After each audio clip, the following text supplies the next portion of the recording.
Hi there, I'm Kimberly Adair Gagnon. Today I wanted to just talk a little bit about how I'm approaching this remote learning.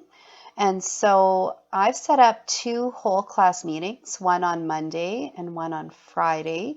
And those will be beginning and ending the week. So on a short week, I'll just adjust accordingly. The other thing that I have done is I've set up one-to-one meetings with each of my students. You can see that here. So each of them has a 15-minute scheduled one-on-one time with me.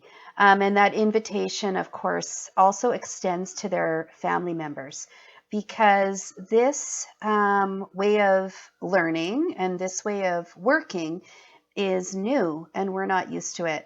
And so every family is different. And I've talked about that before and about the need for grace and flexibility in the approach. And so what my goal is to personalize for each student. And these one-to-one meetings will be about setting goals that make sense for families and that make sense for kids and that are they're going to support me in ensuring that students are engaged in their learning and that the learning choices that I'm putting forward for them are things that they're interested in, and also that they have the support that they need and that they can go at the pace that makes sense for them as well.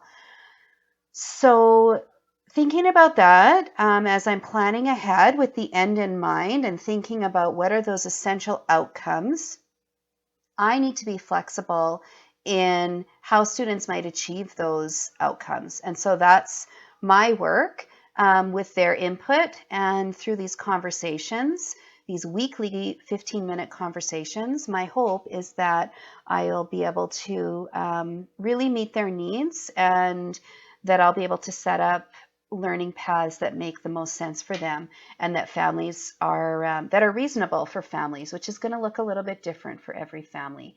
And so that's just my way of going about things right now. That can definitely perhaps change, but that's going to help me with my assessment. It's going to help me with my planning. It's going to help me maintain the relationships that I already have established with my students.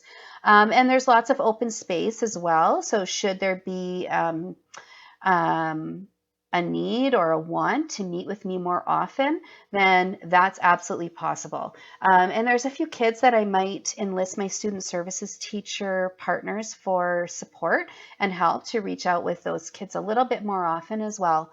And so this will be responsive and it'll be based on what I know about my kids and what I learn along the way. And so I'm curious about how you are organizing your time and what does your calendar look like in order to meet the needs of your students. Thanks so much.